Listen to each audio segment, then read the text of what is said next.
O boca doce é bom, é. Um docinho Diz do o vosso avô. dia.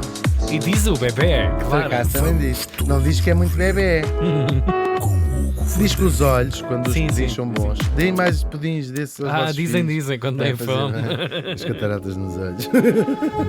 Ai, já estou a amar isto. Olha, cá está o dia da semana dedicado à flauta transversal. Vejam isto no YouTube e no Facebook e no Instagram. Vamos saber onde é que estávamos neste dia. Em 1569. Curioso, não? Morri em Lisboa. Em 1569 morri em Lisboa. Isso é uma coisa esperta, essa Mas foi em Lisboa. 1569. Mas era cosmopolita até. Era. Ia ser. Já lhe chamaram muitas coisas. E morreu aos 40 anos. No vestido. Falamos do dramaturgo português António Ferreira.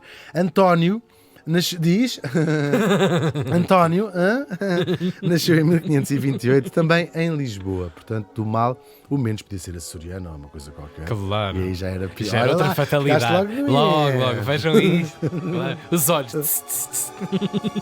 O pai tinha um cargo importante na casa do Duque de Coimbra. Um cargo importante.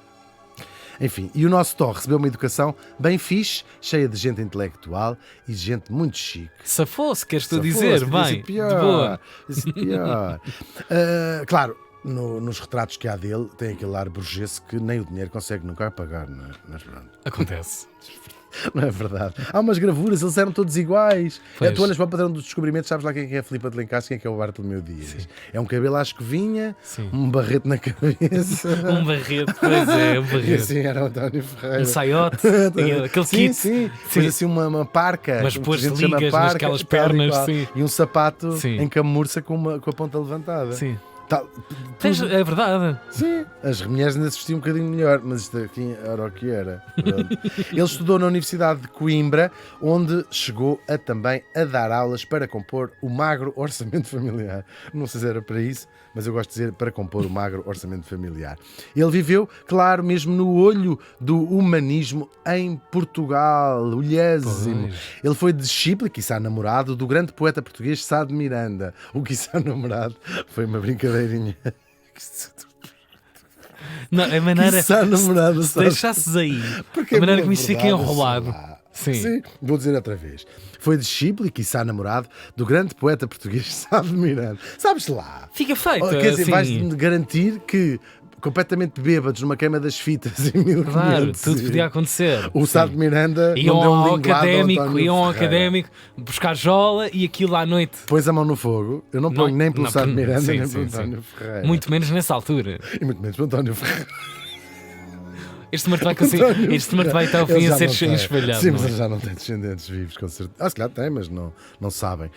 Ele foi considerado pelos seus contemporâneos como um poeta do caraças, cito as crónicas. Ao gosto clássico, claro, era o gosto que também se usava na altura sim. dos gregos e deste período do Renascimento. E vamos lá buscar tudo o que é bom. Só é bom, É é o o que está lá romano, e o atrás, grego. sim. Isto O que ganhou. cá gosta é da música dos anos 80. Antigamente é que era bom. Exatamente, tal e qual. Isto agora é só lixo, só querem ser famosos. E ele ganhou a alcunha do Horácio português. Enfim, vocês para exagerar também. Credo. Venham ao diabo e escolha. Só se for o Marco Horácio português. O Horácio, o pintor, o poeta latino, não é com certeza. Agora, se Gil Vicente, que morreu mais ou menos na mesma altura em que nasceu o nosso António, portanto estava um a morrer e outro ainda foram contemporâneos, uns 6 aninhos, nem o António estava para lembrar, não é? E o Gil Vicente, dizia eu, é considerado o pai do teatro português. O nosso Tó é a segunda figura mais importante do teatro nacional. bom. A sua obra mais famosa é A Castro, uma tragédia, uma peça em 5 atos que tem um coro grego e tudo, que era mesmo ao gosto clássico que ele gostava, claro. E de que trata? Pois trata, claro, dos amores de Pedro e Inês. Vamos falar um bocadinho destes amores. O nosso Pedro I foi um rei de Portugal, claro. Ele nasce em 1320, para localizarmos a história do Pedro e da Inês, para não pensarem que foi... Isto foi nos anos 60, porque parece-me que quando vim para cá já Sim. me lembrei, já tinha ouvido isto. Não, ele nasceu em 1320. Ele nasceu também em Coimbra Também porquê? Porque o António Ferreira tinha estudado lá. E nasceu ainda durante o reinado do seu avô, que era quem? Dom Dinis, e a sua santa mulher. Já viste que é seres neto da Rainha Santa Isabel? Não é fácil. Não é fácil. Estás nesses menino é sapatos. neto da Santa. Santa Isabel. Assim também eu. Claro. As pessoas. Agora, desde muito cedo que este Pedro dava muitos problemas em casa. Parece que tinha o diabo no corpo, apesar de ter a avó que era uma santinha, não é? Era o Coitadinha. contraponto. Assim era Aliás, para até lhe às vezes tirava. são piores. Em casa de ferreiro. Eu não sei se não vem daí do neto a designação da santa. Que é assim. Uma paciência de que santa. santa mulher aquela para aturar aquele Para nunca lhe rapaz. ter partido. Aquele neto. A partir dos dentes todos. Não, mas era assim, tinha uns ataques de fúria gigantescos, batia com as portas, batia com as masmorras, batia com as grades, batia com os escudos todos, não sei o quê, batia em toda a gente, batia Creio. na mãe, batia no pai, batia na namorada da avó, enfim, agora tudo a apanhar. Mandava sempre a mandar toda a gente, tu vai não sei para onde, e tu não sei o quê. Tinha assim um feitio Torto. complicado, é verdade. Mas também adorava uma boa ramboia. Era comum vê-lo pelas ruas de Lisboa, dançava no meio do povo, não era uma visão muito comum, já em Rei fazia isso. Ia para os arraiais e teve, o que é que se bebe aqui? Sim, sim. Bifanas para toda a gente. Pagas tudo, a Eu corrida pago, toda, eu um metro pago, de não sei o jola. quê. Uma girafa Sim, que se sim. chama. Eu sei, essa linda. Pá, Quem é? Pá, Essa linda portuguesa. pá, estamos a falar. Mas é verdade, o homem era assim mesmo. Agora, claro, a nobreza não achava particularmente isto genial, mas pronto, bem, a nobreza que tinha que meter a viola no saco, o rei era ele. E claro, era também um homem de fortes e arrebatadíssimas paixões por mulheres de várias posições. Não disse disse de várias posições sociais. Aliás, não apenas mulheres, é verdade, agora é verdade. Ele teve um escudeiro, até se sabe o nome dele, Afonso Madeira, escreve o seguinte frase, o cronista Fernão Lopes. Falámos disto a propósito quando fizemos o próprio rei. Não sei se te lembras, Tiago, foi ao mesmo tempo. Quando fizemos o destaque na rádio.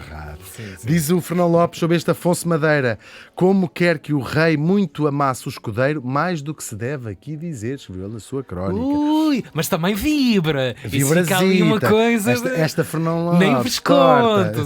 Sim. Totalmente invejosa. E o rei mandou capar este Afonso Madeira porque ele casou, tinha amores com uma mulher casada. Coitadinho. Lixou-se o escudeiro. Pois lixou. Como E a mulher sempre. casada, não é? Pois. O que é que ela fazia com ele naquelas condições? Por falar nisso, em casamentos, o Pedro casou com Dona Constança, que não chegou a ser rainha, morreu antes do sogro, não é? Agora, quando ela veio para Portugal, as rainhas trazem um séquito de aias e dessa gente toda, e trazia ela uma nobre castelhana de seu nome, Inês de Castro. Olha que novidade nos estás a dar, Hugo. Não fazíamos ideia nenhuma. Então, olha, passem à frente, mudem para a Renascença. Chatice. Agora, como sabemos, estes dois vão se apaixonar. Ou para a comercial, para mim. Sim, indiferente. Indiferente. Podem dar para a cidade, ou para a RFM, ou o que mais rádios é que há. Eu não sei. Para a Antena Vaticano 2 é que não, FM. que aquilo é uma seca, só música clássica. Estou a brincar. A fazer, claro. Para a Antena 1 Destruir também o que é não. nosso. Claro. Destruir o grupo. Bom, atenção. Como sabemos, eles vão se apaixonar perdidamente e nas barbas da Dona Constança. Escandaleira. Claro, nas barbas e bigode da Dona Constança. Não, que a Dona Constança não era minhota, era uma Hugo. espanhola. Mas devia ser também, devia ter, as espanholas na altura também era igual. Lançam-se num romance épico. Pedro e Inês, Pedro e Inês, tá. Encontravam-se onde? Na Quinta das Lágrimas. Pois. E acabaram, olha, se eles soubessem. Já lhe chamaram muitas coisas. Sim, É sim. verdade, que ele tem lá umas árvores e uns fardos de palha, e assim acabaram por ter 3 filhos.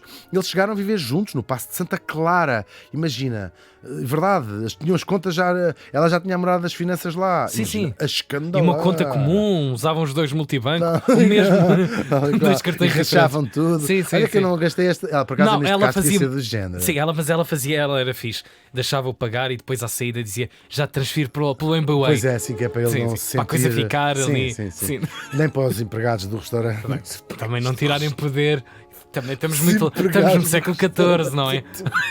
Os empregados do restaurante. Sou Pedro. E eu sou a doutora Inês, claro.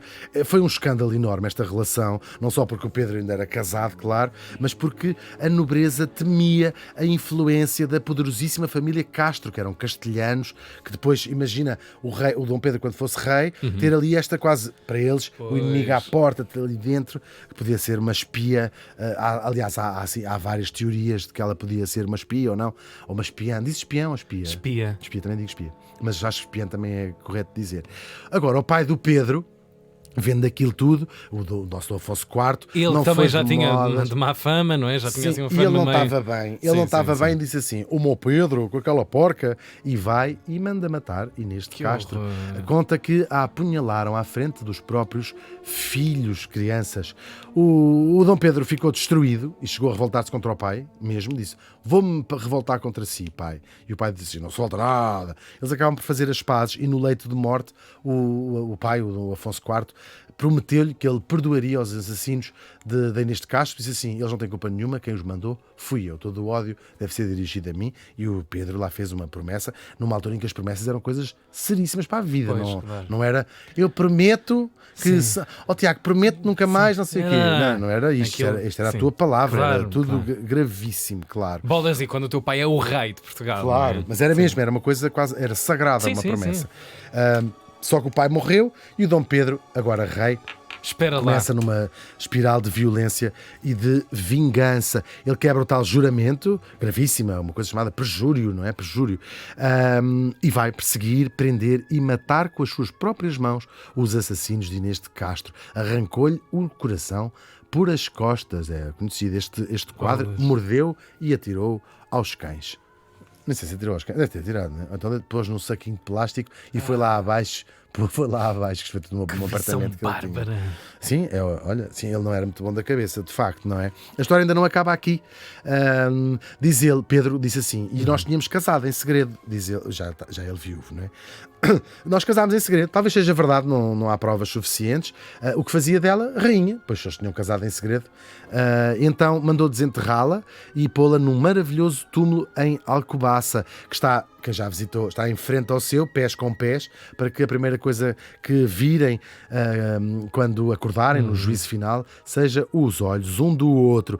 Diz a lenda que ele também assentou num trono e que obrigou toda a nobreza do reino a beijar-lhe a mão. Isto é provavelmente uma lenda, ou pelo menos um exagero, mas a verdade é que sim, organizou uma tétrica procissão entre Coimbra, onde ela estava, e o mosteiro de Alcobaça à noite com tochas. Isto é toda uma verdade. sequência, Uma não é? tipa que já tinha morrido há bastante Mas tempo. um tipo que arrancam corações também pelas Sim, não se costas. pode esperar também muito está tudo em melhor. sequência. Pois está, Faz pois tudo, está. faz tudo um arranjinho. Claro, agora é uma história fascinante, não deixa de ser Incrível. muito violenta, claro, mas fascinante. Épica. Épica mesmo. A palavra épica foi inventada para Para toda esta história. é mesmo, sim. é mesmo verdade. E esta tal tragédia, a Castro, do António Ferreira, foi publicada em 1587 e logo traduzida pela Europa fora, para alemão, francês, italiano, inglês, e posta à cena, portanto era representada. E também inspirou muitas obras sobre a mesma história. Neste século XVI e XVII faziam-se muitas versões da história de Inês de Castro, que aí pelo teatro Uau. europeu todo, claro, é uma história mesmo a pedir para ser feita, não é? Sim. Quanto ao nosso António, ele também teve a sua história de amor, é mais corriqueirazinha, foi casado com 2 mulheres, não ao mesmo tempo sequer, e teve 2 filhos, portanto também não deixou assim grande história para contar neste respeito. Acabou por morrer, mais vale inventar também que se deitou com o Sá de Miranda 10 vezes enquanto estava a estudar. É que o António não se safou neste episódio, veio até ao fim. Pois foi, coitadinho. Ele morreu de peste, durante um surto de peste na capital do reino, em Lisboa, coitadinho. Mas antes disso que morrer de amor, como o Romeu e a Julieta das barracas de Coimbra, que isso sim é que é uma verdadeira tragédia. O António Ferreira morreu faz hoje 454 anos. Bravo.